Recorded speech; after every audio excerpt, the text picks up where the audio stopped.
Pada suatu ketika, ada seorang pria yang merupakan seorang pembunuh gila. Dia telah bersumpah bahwa dia akan membunuh 1.000 orang karena masyarakat tidak memperlakukannya dengan baik.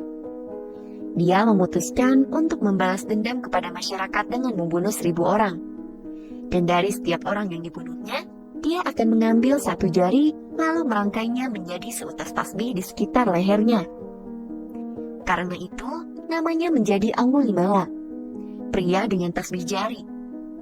Tak seorang pun mau beraktivitas di daerah-daerah di mana orang-orang mengetahui bahwa Angulimala tinggal di sana.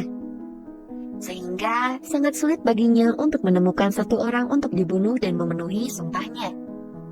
Suatu hari, Buddha Gautama tinggal di sebuah desa di dekat hutan tempat Angulimala berada. Pada hari saat Buddha Gautama akan meninggalkan desa itu, penduduk desa memperingatkannya, "Jangan pergi ke arah sana. Di sana tinggal seorang pembunuh gila yang telah membunuh 999 orang.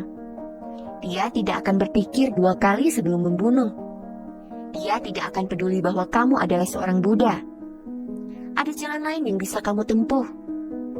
Buddha Gautama menjawab, "Jika saya tidak pergi, lalu siapa yang akan pergi? Dia sedang menunggu satu orang lagi, jadi saya harus pergi. Dia membutuhkan saya harus mengambil resiko. Entah dia akan membunuh saya atau saya yang akan mengubahnya." Setelah mengatakan hal ini, Buddha Gautama pergi. Para murid yang telah berjanji akan tetap bersama Buddha Gautama hingga akhir pun ketakutan. Ketika mereka bergerak menuju hutan, bahkan para murid mulai tertinggal di belakang karena bahaya. Saat Buddha Gautama mencapai bukit, dia benar-benar sendirian. Angulimala sedang duduk di atas batu, dan saat dia melihat Buddha, dia berpikir, "Orang ini sepertinya sama sekali tidak menyadari bahwa saya ada di sini. Kalau tidak ada seorang pun yang pernah melewati jalan ini." Buddha Gautama tak melihat begitu polos.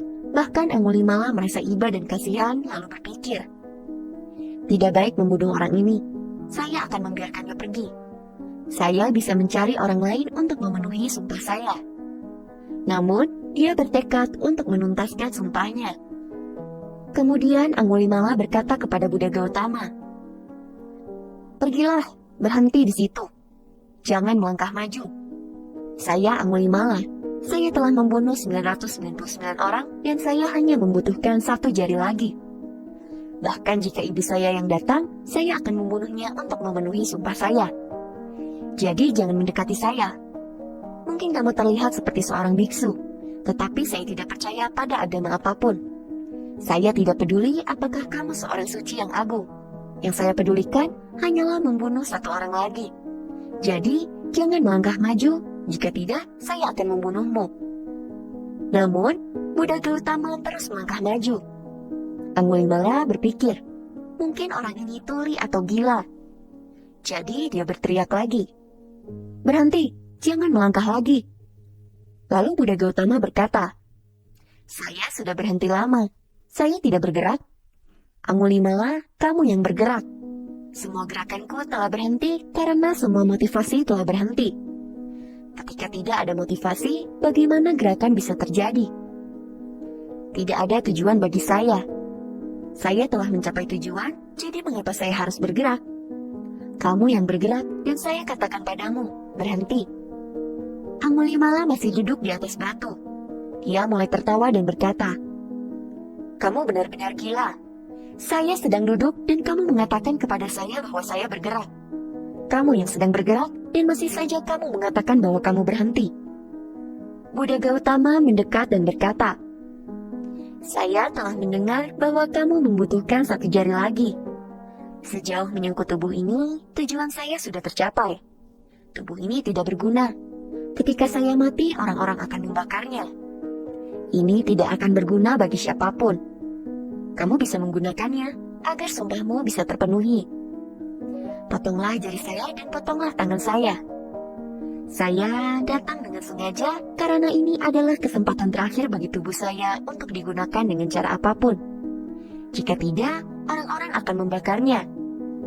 Angulimala berkata, "Apa yang kamu katakan? Kupikir hanya akulah satu-satunya orang gila di sini. Kamu jangan sok cerdik karena saya sangat berbahaya. saya bisa membunuhmu.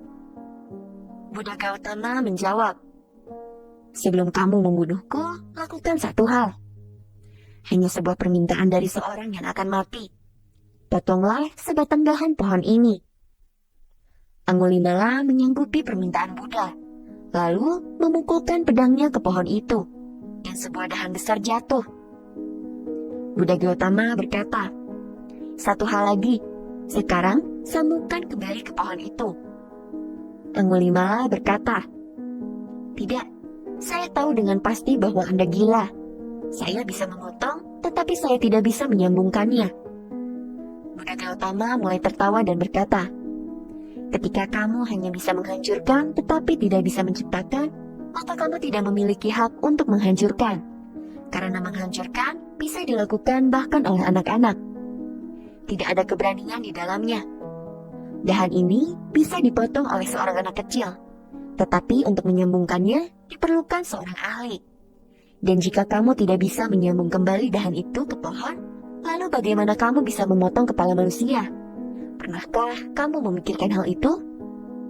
Angulimala memejamkan matanya dan bersujud di kaki Buddha Gautama, sambil berkata, saya tidak pernah berpikir seperti itu. Engkau benar. Jika saya tidak bisa mencipta, saya tidak memiliki hak untuk menghancurkannya. Tetapi saya tidak tahu apa yang harus saya lakukan. Tolong bimbinglah saya di jalan kebenaran. Dikatakan dalam cerita bahwa dalam sekejap Angulimala benar-benar berubah total. Sifatnya yang merusak alias destruktif berubah menjadi konstruktif dan kreatif. Dia berubah dari seorang pembunuh menjadi seorang biksu. Dikatakan bahwa dimanapun Buddha mengajar, hingga 20 mil di sekitar tempat itu, tidak pernah terjadi kekerasan. Selain itu, keadaan semuanya sangat tenang dan damai. Kedamaian yang berasal dari lubuk hati yang terdalam. Kedamaian ini muncul dari dalam diri ke pikiran, dan dari pikiran ke lingkungan. So, let's take action.